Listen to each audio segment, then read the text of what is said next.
Vou começar a gravar. Boa noite.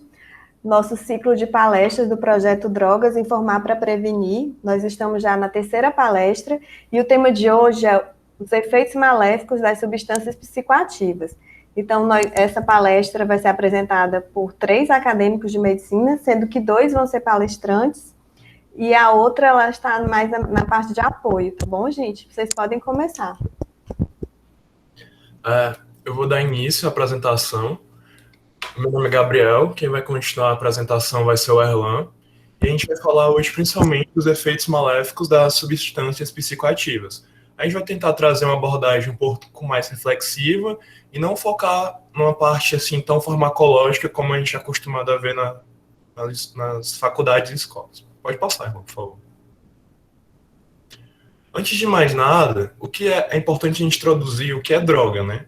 Segundo o Ministério da Mundial de Saúde, é qualquer substância que não é produzida pelo organismo e tem propriedade de atuar sobre um dos seus mais sistemas, seja o sistema psicomotor, seja o sistema cardiovascular, seja os diversos sistemas do nosso corpo. Em teoria, nenhuma droga é, por si, má ou boa. Só que existe medicamentos, drogas que são utilizadas para tratar doenças e são consideradas medicamentos, mas também existe outras drogas que são maléficas à saúde, podem ser até venenosas ou tóxicas. E uma mesma substância, dependendo da sua dosagem, da sua concentração, ela pode atuar, às vezes, como um medicamento, algo benéfico, ou como algo maléfico. As principais drogas que a gente vai focar hoje nesse seminário são as drogas psicoativas. O que são essas drogas psicoativas? É que elas trazem alteração no estado mental.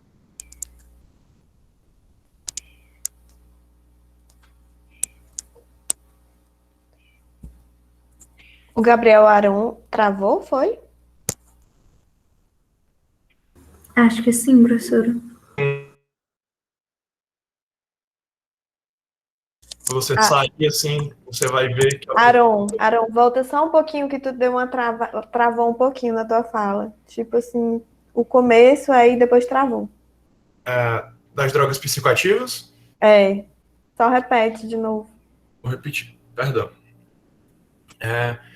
Assim, como eu estava falando, existem drogas que nenhuma droga é considerada por si só maléfica ou benéfica. Depende muito da sua concentração ou da sua dosagem.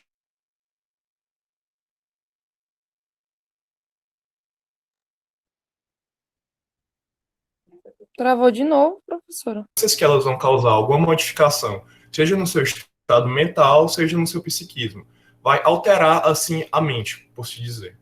E não são todas as substâncias psicoativas que vão lhe causar dependência, que vão lhe causar, seja uma dependência psicológica, fisiológica ou até emocional. Só que tem um porém. A gente tem essa visão de que não é porque causa dependência que vai ser algo inofensivo, que não é porque a gente tem contato assim no período doméstico, por exemplo, o álcool, que é muito comum, muito difundido na nossa sociedade, que ela vai ser algo inofensivo, que não vai trazer malefícios e risco à nossa saúde e à das pessoas próximas da gente. Pode passar. Outro tópico interessante, antes da gente começar a falar especificamente de droga por droga que a gente vai citar, substâncias psicoativas, é a gente pontuar que existe drogas lícitas e ilícitas. Qual seria essa diferença entre ambas, né? As drogas lícitas são aquelas que podem ser livremente comercializadas e são submetidas a certas restrições. A gente tem exemplo, por exemplo, as bebidas alcoólicas e o tabaco. São comercializadas, mas possuem restrições. Por exemplo, pessoas de menor não podem fazer a compra, não podem fazer o consumo. Crianças e adolescentes. Também temos, nos casos, medicamentos, que eles são adquiridos por meio de prescrição especial.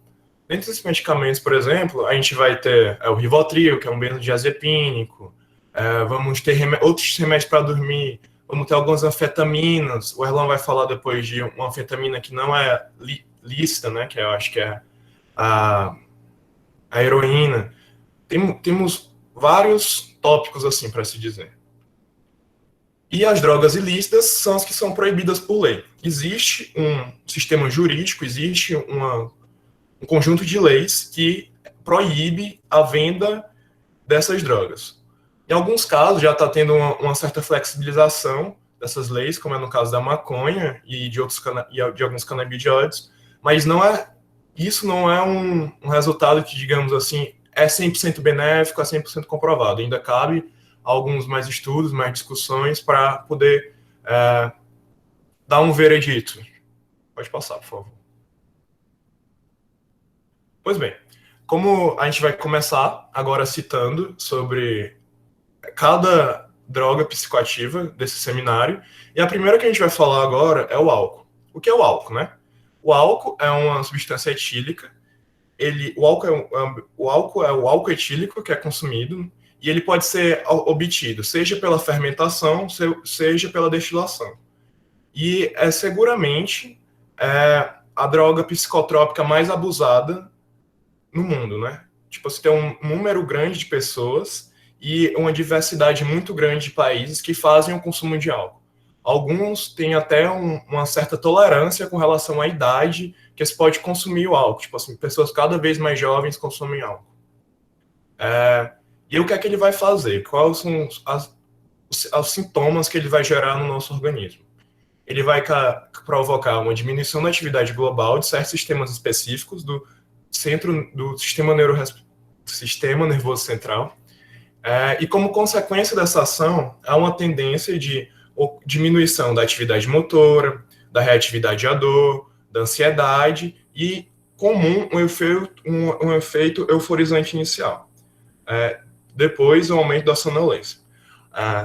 As pessoas dividem o álcool basicamente em 3 fases. Me foge agora o nome de algumas, mas basicamente a fase do macaco, aí tem a fase do gorila e a última fase. Isso é uma divisão científica mesmo, não é porque o nome é engraçado que não tem seriedade. A fase do macaco seria basicamente quando a pessoa está mais eufórica, mais alegre, mais agitada. Agora, a fase do gorila seria já um aumento da agressividade, tipo, uma tendência a comportamentos mais agressivos.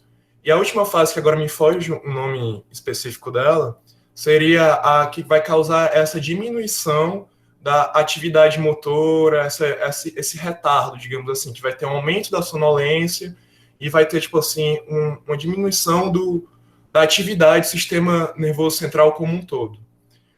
O que é mais preocupante do álcool com relação a esses aspectos? A gente tem que pontuar principalmente a relação entre álcool e direção. Porque todo mundo sabe que dirigir é algo que envolve processos reativos muito grandes, seja de atenção para você dar uma seta, seja para você parar no sinal correto. Não cometer infrações de trânsito, em geral, exige uma grande atenção. E com essa diminuição da reatividade global, causa a chance muito maior de ter acidentes, de ter imprudência e de ter consequências negativas assim, no que se refere a dirigir. Tanto é que não é correto atribuir essa associação entre álcool e direção como algo comum, né? Que hoje em dia é muito banalizado, as pessoas vão para a festa dirigindo, voltam para a festa dirigindo, só que é algo realmente muito sério.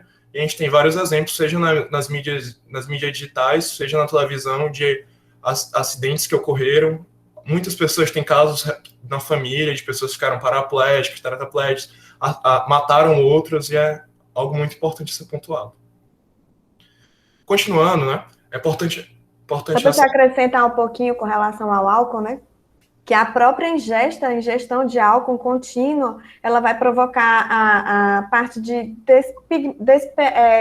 epitélio da gente, vai deixar o epitélio mais frágil e vai ficar propensos a ter várias doenças, né, como câncer, né, câncer de boca, para onde o álcool ele vai passando na digestão, então ele vai afetar o organismo da gente, vai favorecer a ter doenças crônicas, né, ao longo do uso do álcool. É outro problema, não só a direção, mas com relação à saúde, né? Às vezes a pessoa tem uma genética boa para não ter câncer nenhum, mas ela abusa do álcool, né? Às vezes utiliza outro tipo de como tabaco, e junta tabaco com álcool, é o fator de risco da maioria dos tipos de cânceres que a gente tem, né? Mas o estilo de vida não saudável, assim, é que se somam esses dois fatores e termina virando uma bola de neve, né? Quando se refere ao câncer. Isso. E prestar atenção também que álcool é um dos fatores de risco, né? Sim. O álcool, né, ele vai induzir tolerância, você vai ter uma necessidade progressiva, cada vez maior você vai ter que ingerir doses maiores para ter o mesmo efeito, e ele também vai gerar uma síndrome de abstinência, que é, por exemplo, quando você diminui o consumo da substância e o seu organismo meio que sente falta dela, né? Tem carência dela. Com relação à tolerância, a gente pode perceber que pessoas que têm tendência a beber, que têm costume de beber, correção, elas vão bebendo cada vez mais para sentir o mesmo efeito. Às vezes começa, sei lá, com uma latinha de cerveja, quando vai ver, tá bebendo já uma grade inteira para poder ter o mesmo efeito, cada vez mais de necessidade disso. E com a síndrome de abstinência, a gente tem que pontuar principalmente com relação às pessoas alcoolistas, etilistas, é o nome correto a se dar, né? Que tem o delírio tremens, que é um distúrbio psíquico, psiquiátrico, que tem uma série de sintomas mentais, como paranoia, fuga da realidade, sensação persecutória, ciúmes. É um transtorno muito grande para a família de quem está passando por isso com relação ao álcool, né? Tem uma pessoa etilista na família que tem que se parar o consumo, seja por recomendação médica, seja por vontade de ter uma mudança assim de vida. E nós, né, nós vimos vários cantores, né, várias pessoas famosas que tiveram sua carreira destruída pelo uso abusivo do álcool, né? A gente tem o exemplo da Amy Winehouse, né? O próprio cantor do Nirvana, não, eles morreram jovens, com 27 anos, devido ao uso abusivo de álcool, né? Uma droga lícita que causou a morte de pessoas, assim, celebridades, pessoas muito famosas que teriam um futuro, né, longevo pela frente, mas que esse futuro foi desperdiçado por conta do uso abusivo de álcool, né? E o problema, professora, quando se fala disso também, é quando se associa álcool com outras drogas, né? Que, por exemplo, se eu não me engano, foi a Marilyn Monroe, que ela fazia o consumo de álcool regular, só que ela associou com um benzodiazepínico, no caso um barbitúrico, e ela teve uma redução do sistema nervoso central, uma redução geral, e ela teve uma parada cardíaca, se eu não me engano, ela morreu dessa associação. Essa é uma associação muito perigosa, pontuando. Benzodiazepínicos, que são um inibidor também é um inibidor do sistema central, com álcools. Quando você mistura essas duas drogas, você tem um sinergismo dessa reação, que você pode ter depressão respiratória, perda de consciência, e etc. E fora os danos psicológicos, né, a longo prazo que isso pode causar no organismo, né? Então a gente tem que tomar muito cuidado com o álcool, né? Evitar ao máximo o consumo. Pode passar, por favor. Teu áudio tá ruim, pode falar. Coloca o microfone perto da boca. Tá bem baixinho, Erlan.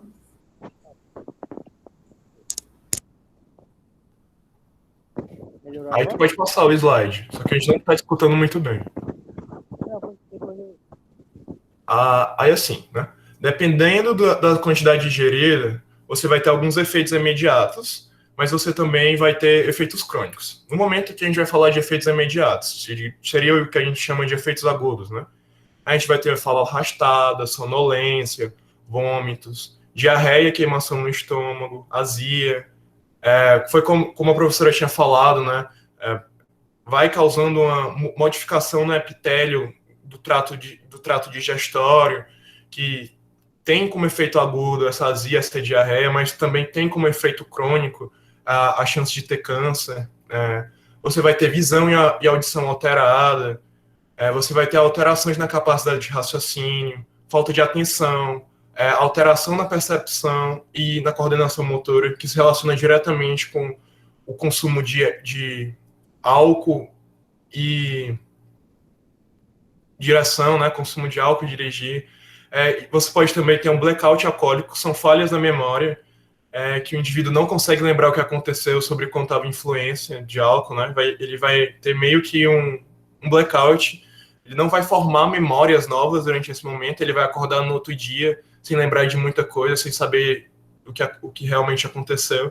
Isso vale até a gente lembrar daqueles casos que tem com certa frequência em São Paulo, de estupros, em que a adolescente no outro dia ela não lembra o que aconteceu, não sabe o que aconteceu. Geralmente está associado com outras drogas, mas tem sempre um pezinho, um ponto que envolveu o álcool, principalmente em grandes doses, né? Isso aí realmente acontece quando tu diz o blackout, né? A pessoa ela não está consciente, ela está inconsciente, e se alguém fizer relação sexual com ela, ela inconsciente, sem dizer que quer ou não, já é considerado estupro, né? Então, tomar cuidado, ou já vou dar bebida, não, evita beber e evita não ficar nesse estado de inconsciência, tá? Pode continuar. A gente também tem perda dos reflexos, perda do julgamento da realidade, o coma alcoólico. Coma alcoólico seria um estado em que você já ingeriu uma grande quantidade de álcool e você vai entrar em um coma, sabe? Realmente um coma médico, em que você vai ter perca de consciência, você pode ter depressão respiratória, você vai estar desligado do seu organismo, você não vai meio que parar de existir por aqueles momentos, né? É um estado de consumo de álcool muito grande e que realmente é perigoso. Pode passar, por favor. Perigoso para não dizer letal. Muitas pessoas morrem de coma alcoólico. Às vezes, jovens, eles vão bebendo e não percebem que isso realmente vai afetar o organismo e pode levar à morte. Dando prosseguimento, agora eu vou falar um pouquinho sobre a maconha, né?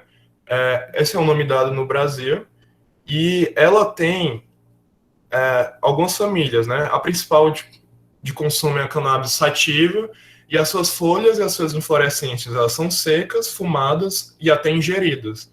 Algumas pessoas fazem receitas, essas coisas, para consumir a droga.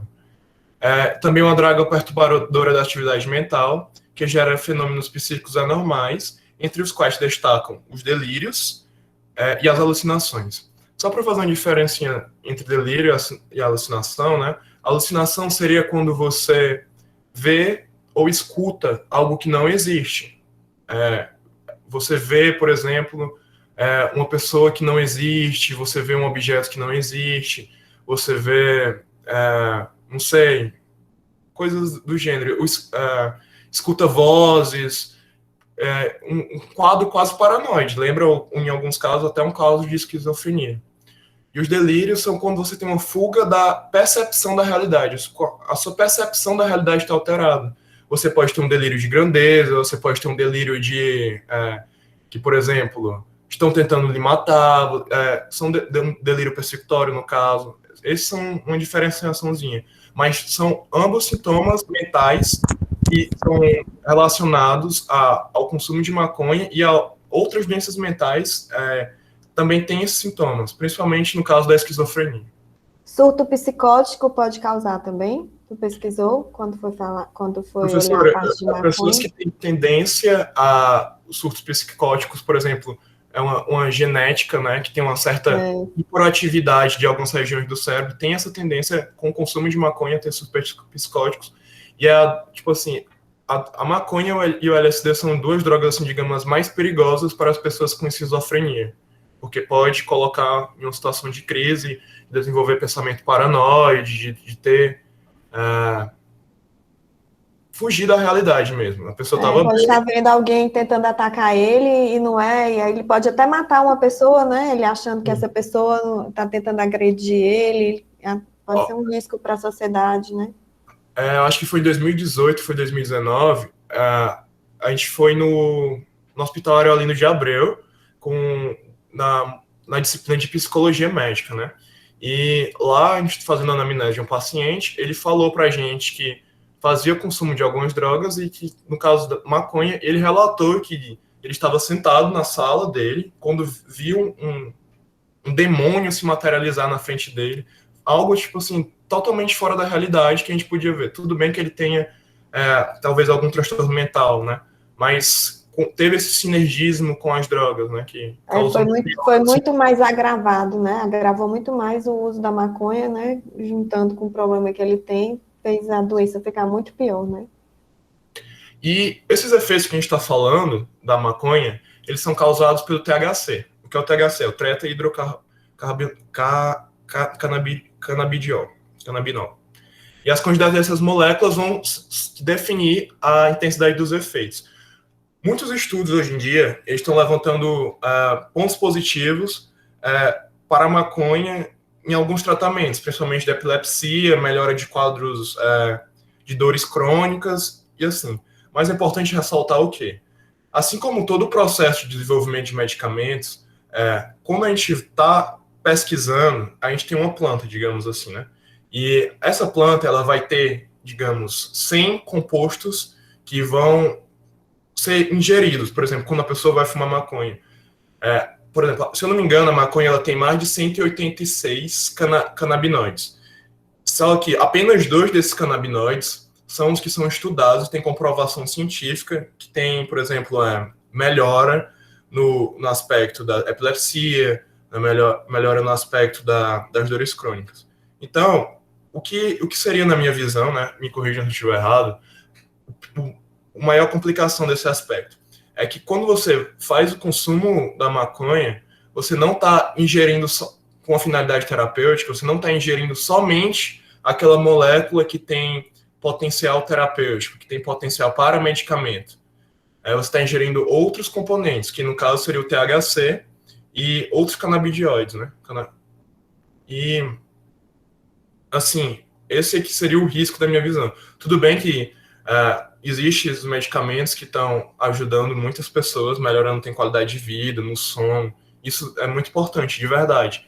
Mas tem que ser feito da maneira certa. Você vai passar por um laboratório científico, ele vai isolar a molécula que tem potencial terapêutico, vai separar as outras que seriam resíduos. É isso. Tipo, você vai isolar o que realmente é bom. Para vocês terem um exemplo, por exemplo, se eu não me engano, o ácido acetil salicílico AS é extremamente consumido no mundo todo. Ele é extraído de folhas de uma planta que me foge o nome agora, mas acho que é salveira, alguma coisa assim. Só que as pessoas antigamente faziam um chá de salveira salgueira, não sei bem o nome, para melhorar a febre. O problema é que ela é uma molécula muito ácida. E o que é que acontecia? Você tomava o chá, mas em compensação depois você tinha muitos sintomas estomacais, de refluxo, de vômito, de queimação. Aí o que é que a ciência fez? A ciência veio, pegou, isolou a molécula, corrigiu, tornou da melhor forma, e hoje em dia a gente tem uma AS. O próprio veneno de cobra. Só te completando, saveira é o nome, né? Da folha de saveira. Saveira, né, professora? Aí só completando, o veneno de cobra, por exemplo. A jararaca, se eu não me engano, foi ela que proporcionou a gente descobrir alguns remédios que baixam... Aaron, desculpa, não é saveira, é salgueiro, tu tava certo. Só para completar, que eu falei errado, não é saveira, não é salgueiro, tá? É salgueiro, né? Tá certo. Aí, por exemplo, a jararaca, ela é uma cobra venenosa. Se você for picado por uma cobra, você tem que correr pro posto, porque senão você vai morrer. O que é que a ciência fez? Pegou o veneno dela, isolou a molécula que está relacionada a baixar a pressão de pessoas hipertensas, que hoje em dia salva a vida de milhões de pessoas, tipo assim, principalmente aqui no Brasil, né? E hoje em dia não precisa mais do veneno da cobra para você produzir isso, né? Você produz em laboratório. Mas a questão é essa, dos canabidioides, né? Tem efeitos benéficos, sim, mas tem que ser feito do jeito certo. Próximo, por favor. Então, gente, quais seriam os efeitos dos psíquicos, da maconha, né? A gente vai ter efeitos que são agudos, que são de efeito imediato, e efeitos crônicos, que são de uso prolongado. Esses efeitos podem ser descritos, em alguns casos, como a sensação de bem-estar, de calma, relaxamento, menos fadiga, hilariedade, as pessoas ficam sorrindo. Em outros casos, pode ser descrito como angústia, atormentamento, ansiedade, medo de perder o autocontrole, tremores e sudorese. Depende muito da psique da pessoa, da neuroestrutura mental dela, né? Tipo assim, tipo, como o cérebro dela é organizado para saber qual efeito ela vai ter. Então, é uma roleta, assim, você não sabe bem o que vai lhe ocorrer. Então, vai ter uma perturbação na capacidade de calcular o tempo e espaço, as pessoas vão ficar um pouco mais desorientadas, além de prejuízo na memória e na atenção, e com doses maiores ou conforme a sensibilidade do indivíduo, é uma questão genética, uma questão individual, pode ocorrer perturbações mais evidentes no psiquismo, uma predominância de delírios e alucinações. Por isso que quando a gente traz o paciente, uma pessoa que tem esquizofrenia, né, a gente vai ter um sinergismo dessas ações, porque ele já tem essa predisposição inicial para ter um delírio ou para ter uma alucinação. Os efeitos crônicos, uso continuado interfere na capacidade de aprendizado, na memorização, pode induzir um estado de diminuição da motivação, que pode chegar a uma síndrome motivacional. A pessoa fica totalmente desmotivada, tipo, devido ao consumo, ou abstinência. Ou seja, a pessoa não tem vontade de fazer mais nada, tudo parece sem graça e parece que tudo perdeu importância. Aí pode passar. Fica letárgica, né? Assim, sem Letárgica, conseguir ter atitude, né? Aí pode passar, Rô. Aí a gente vai ter também efeitos físicos da maconha. Os agudos são, olhos ficam avermelhados, há uma sensação de secura na boca, taquicardia, você vai ter o coração acelerado. Crônicos, você pode ter problemas respiratórios também, porque a fumaça da maconha é muito irritante. Ela vai ter alto teor de alcatrão, em alguns casos maior que o tabaco. E também pode existir algumas substâncias que são carcinogênicas, como é o caso do benzopirênico. Ocorre uma diminuição de até 50% a 30% da testosterona nos homens, o que é associado à causa de infertilidade. Pode passar. Bom, agora a gente vai falar também do tabaco, né? O tabaco, assim como a maconha, ele é de origem vegetal, não é algo sintético, como ela vai falar depois de algumas drogas aí, e ele é um produto agrícola que é processado de plantas do gênero nicotiniana e é consumido como uma droga recreativa, seja na forma de cigarro, charuto, cachimbo, narguilé, charrão, ou até mascando mesmo o próprio tabaco. É usado também como pesticida, né? Ele tem em algumas lavouras, as pessoas não têm condição de comprar pesticidas, que são muito caros, e eles usam o tabaco, né? Tartarato de nicotina para espantar as pragas. E ele é um dos maiores problemas de saúde pública no mundo, e o cigarro é uma das principais causas potenciais de mortes que seriam evitáveis. Se não fosse o consumo de cigarro, talvez a morte fosse evitável. E se eu não me engano, por exemplo, eu não consigo pontuar agora se vai ser em 2030 ou 2050. A DPOC vai ser uma das maiores causas de morte na Europa. O que seria a DPOC? É a doença pulmonar obstrutiva crônica, que está associada principalmente ao consumo do tabaco, que você vai ter cada vez mais estrago no seu pulmão e vai matar cerca de 80% a 50% dos casos das pessoas na Europa. O que acontece também com relação ao tabaco, que a gente está vendo, que as doenças respiratórias, né, elas estão tá tendo uma crescente, um aumento da mortalidade das doenças respiratórias. Antes eram as cardiovasculares que estavam nessa crescente. As cardiovasculares estão com uma curva de crescimento, né? Quando a gente compara com a respiratória, as respiratórias estão em crescente. Então, a gente viu o caso da Covid, né? Tem quem fuma, tem muito mais predisposição a ter essas doenças respiratórias mais agressivas, né? Se morrer mais facilmente de doença respiratória, né? Pois é, tem uma perda de capacidade pulmonar, né? Tem um pulmão mais fragilizado, tem dificuldade para oxigenar o próprio corpo, né? Aí quando vem uma doença, como o caso do Covid, já se torna um grande fator de risco, né? Quem era fumante teve muito mais letalidade, digamos, muito mais mortalidade com os efeitos da doença, né? Continuando, a gente tem que observar também que, só voltando aqui um pouquinho, que está tendo o governo federal, nas décadas anteriores, ele fez uma campanha muito forte com relação para parar de fumar, né? E hoje em dia a gente tem que perceber que está tendo uma certa ascensão, tá? Tipo, antes a gente não via tantos fumantes, quer dizer, via muitos fumantes, aí o governo federal agiu, fez uma campanha muito boa, foi referência até no mundo inteiro essa campanha para diminuir o consumo de cigarro, de tabaco. Aí depois, passou um certo tempo e a gente já está vendo um crescimento de novo. Seja pelo narguilé, seja pelo próprio cigarro. E a gente pode perceber que está tendo um aumento, inclusive, entre os jovens, né? Do narguilé. A gente estava conversando mais cedo com a professora e ela lembrou isso, que principalmente em São Paulo e regiões mais frias, está tendo um aumento do uso de narguilé e, consequentemente, o aumento de infecções pulmonares por fungos, que causam uma destruição do pulmão, infectam o pulmão e tem uma grande mortalidade, uma grande letalidade, né? E vocês sabem, né, que infecção fúngica é muito mais difícil de tratar no pulmão, né, até do que uma bacteriana em alguns casos, né? Vocês viram isso no curso de vocês de pneu, né? Até porque é mais difícil de diagnosticar, né? Às vezes uma infecção fúngica acaba se confundindo com a infecção bacteriana, às vezes você acaba utilizando um antibiótico ou alguma coisa do tipo, ou até mesmo confundindo com a infecção viral. A última coisa que você vai pensar é da infecção fúngica. E quando você percebe, já não tem mais, já está um pouco mais avançada e os danos acabam podendo ser um pouco mais irreversíveis, mais difícil de tratar, a pessoa acaba tendo mais sequelas. Enfim, é uma complicação assim bem grande. Que poderia ser evitada, né? Que poderia ser evitada, exatamente.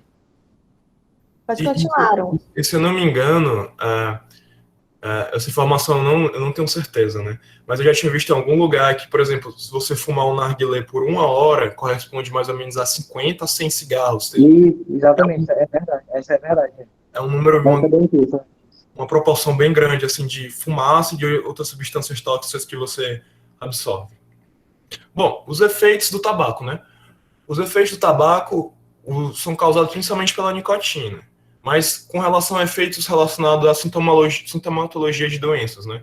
A gente vai ter doenças cardiovasculares, como infarto e AVC, casos de morte súbita, que a pessoa simplesmente morre sem nenhuma doença aparente.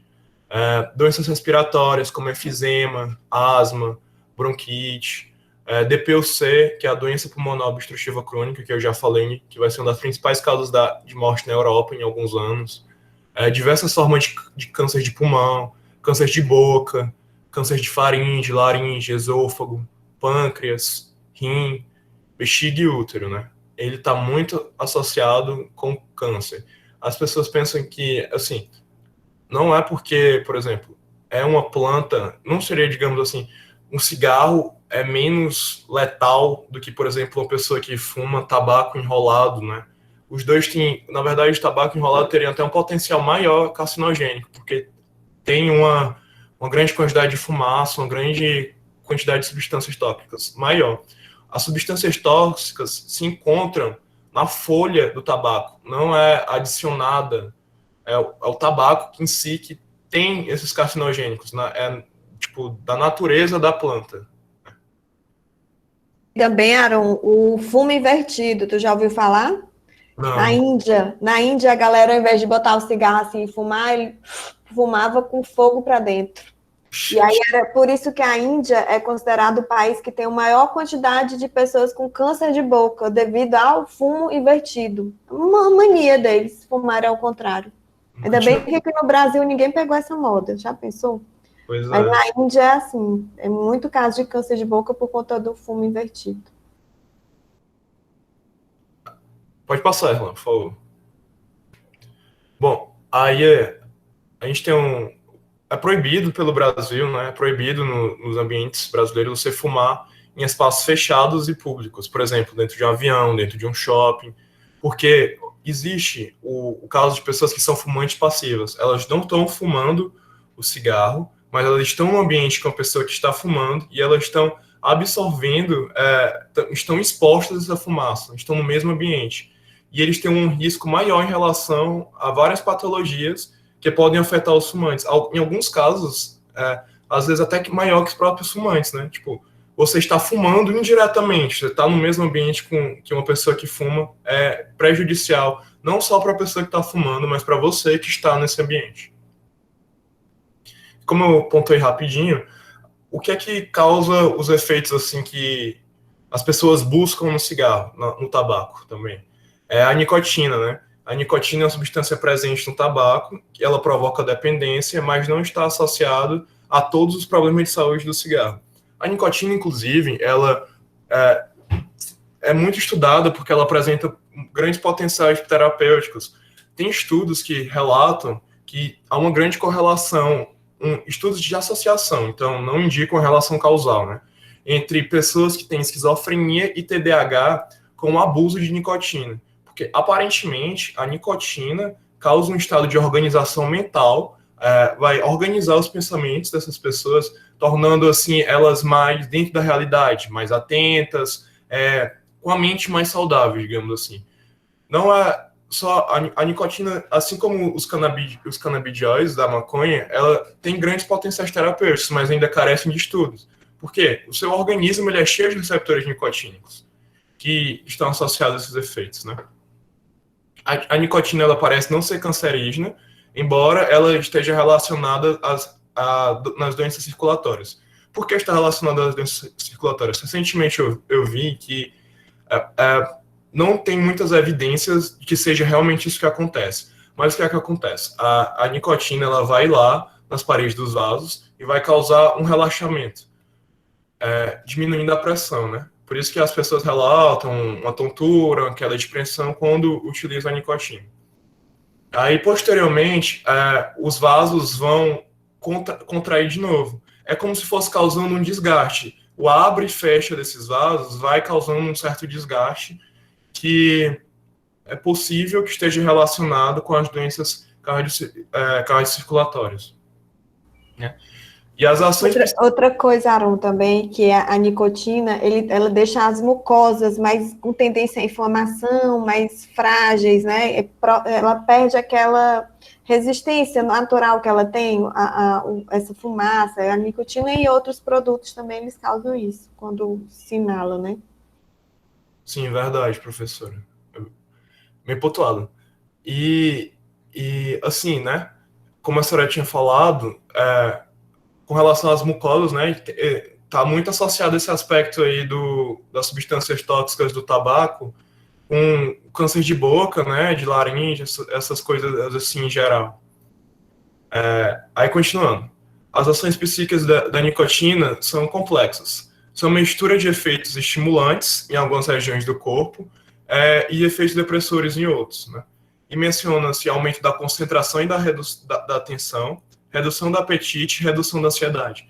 Por isso que a gente pode observar também o abuso de nicotina em pessoas que estão tendências ansiosas, depressivas, no caso do próprio TDAH, relacionado com esse aumento da concentração e da atenção, né? E, tipo, se eu não me engano, tem um chance de 50% a 80%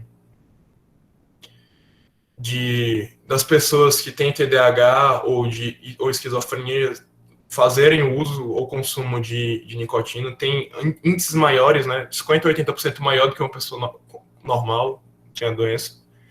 E ela causa também intolerância e abstinência, e a tolerância está associada a você precisar cada vez de doses maiores da nicotina para assistir o mesmo efeito, e a abstinência você vai ter alterações no sono, irritabilidade, diminuição da concentração e ansiedade. Tanto é que quando as pessoas iniciam o tratamento para parar de fumar, elas relatam bastante essa sintomatologia, e elas acabam, é mais benéfico você parar de fumar, né, e começar a fazer a aplicação de adesivos de nicotina ou outros meios para diminuir esses sintomas para que você gradativamente não precise.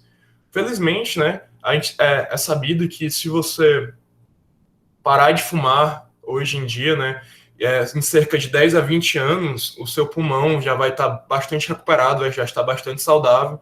Então, vale a pena o esforço em tentar parar de fumar, de fazer o consumo de tabaco. Pode passar. Outra droga que a gente vai pontuar, hoje é o LSD, que ele é a substância uma das mais potentes do aspecto psicotrópico, que doses baixas, como de 20 a 50 milionésimos de gramo, produzem efeitos que têm duração de 4 a 12 horas, né? Então, tem uma grande potência. Quais são os efeitos do LSD, né? Ele vai causar distorções perceptivas, sejam nas cores e formas, ou com contornos alterados, fusão de sentidos, por exemplo, a impressão de que o som adquire cor ou forma, você vai ter sinestesias, perda de discriminação do tempo e espaço, minutos parecem horas, ou metros se assemelham com quilômetros. Você vai ter alucinações visuais e auditivas, que podem ser vivenciadas como sensações agradáveis, mas também podem deixar o usuário extremamente amedrontado, em pânico, ter aquela famosa bad trip, que é assim que é conhecido, né? Estado de exaltação, que podem coexistir com angústia, com ansiedade, pânico, ou às vezes são relatados como viagens boas ou coisas do tipo. Outra repercussão psíquica do LSD no cérebro são os delírios, ou seja, falsos juízos sobre as realidades. Eles vão ter, por exemplo, um delírio persecutório, que está alguém perseguindo ele, vai ter confusão com a realidade, né? Ele não vai fazer a interpretação correta do que está acontecendo ao redor dele e com as pessoas que o cercam. Ele vai ter uma interpretação distorcida da realidade. Vai construir um juízo falso a partir das evidências que o mundo lhe cerca, né? Há uma realidade... pois é, foi o que eu falei agora. A pessoa é incapaz de fazer avaliações corretas a seu respeito. Ela vai, a partir das evidências, né, da vida que a gente vai tendo e vendo, a gente vai construindo juízos sobre o que está acontecendo, se a pessoa está tratando a gente bem, se a gente está sendo tratado mal, se está acontecendo algo ou não está. A pessoa vai ter um erro nessa captação do juízo, né? Ela vai ter juízos alterados, vai ter que descondizem com a realidade. Pode passar, por favor. Quais são outros efeitos tóxicos, né? Algumas pessoas já relataram a sensação de ansiedade muito intensa, depressão, quadros psicóticos por longos períodos após o consumo do LSD. Uma variante desse efeito é o flashback, quando após semanas ou meses depois de uma experiência com LSD, o indivíduo volta a apresentar repetidamente todos os efeitos psíquicos da experiência anterior, sem ter voltado a consumir a droga novamente, com consequências imprevisíveis, uma vez que tais efeitos não estavam sendo procurados ou esperados e podem surgir em ocasiões bastante impróprias, né? Porque o LSD, ele é uma molécula que ele tende a se acumular em alguns tecidos, principalmente nos tecidos adiposos. E o consumo dele, você não elimina todo ele, você mantém certas quantidades da substância após o seu consumo dentro do seu corpo. E quando, por exemplo, você pode fazer uma atividade física que vai ter uma degradação metabólica dessa gordura, você pode voltar a sentir esses efeitos, né? Você pode ter esses efeitos novamente, eles voltam inesperadamente. Outros efeitos, né, no organismo, a aceleração do pulso, dilatação da pupila, alguns episódios de convulsão já foram relatados, mas são raros. O que eu gostaria de adicionar a isso é que, assim como outras substâncias, o LSD hoje tem sido estudado como potencial terapêutico, sobretudo no que diz respeito à depressão, ansiedade e transtorno do estresse pós-traumático.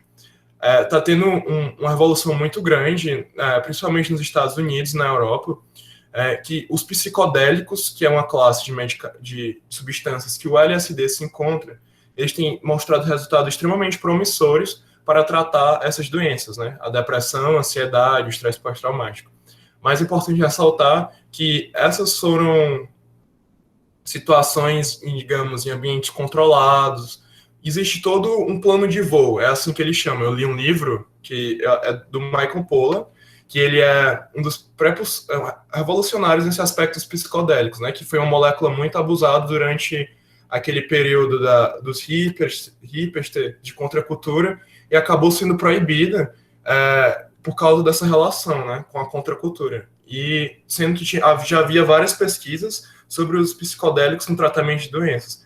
Mas, como eu estava falando, existe todo um plano de voo que é escrito, feito, uma terapia de verdade. Que as pessoas pensam que vão chegar num psicólogo, por exemplo, e vão só ter uma conversa. Não, o psicólogo está lá, está capacitado, está formado.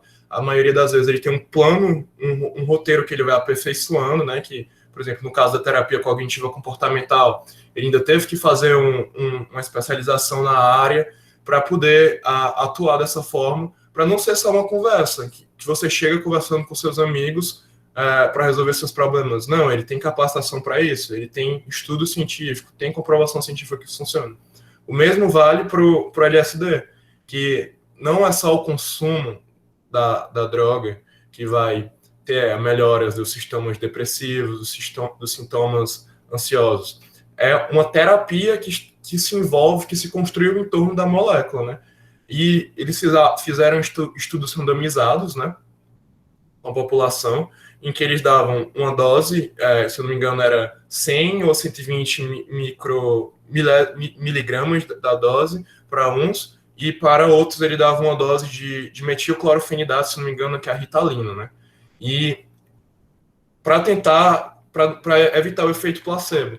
E assim, observava que as pessoas que fizeram essa terapia com esse psicodélico, sejam o LSD, que é um psicodélico típico, ou o MDMA, que é outra droga, eu acho que o Erlan vai até citar, que seria um psicodélico atípico, surgiram efeitos benéficos na qualidade de vida das pessoas. Porém, é importante ressaltar que isso foi algo em ambiente controlado, algo com profissionais com experiência, algo que havia todo um sistema de suporte para caso algo acontecesse, tipo uma crise de pânico. E a dose, né? Ele foi tratado como medicamento e não como uma droga, né? No caso. Exatamente. Com forma medicamentosa, não puramente recreativa. Aí pode passar, por favor. Bom, então, gente, boa noite, eu sou o Erlan. Vou continuar. Erlan, Oi. eu vou pedir para tu se apresentar de novo. Eu vou interromper a gravação e colocar novamente. Tá bom.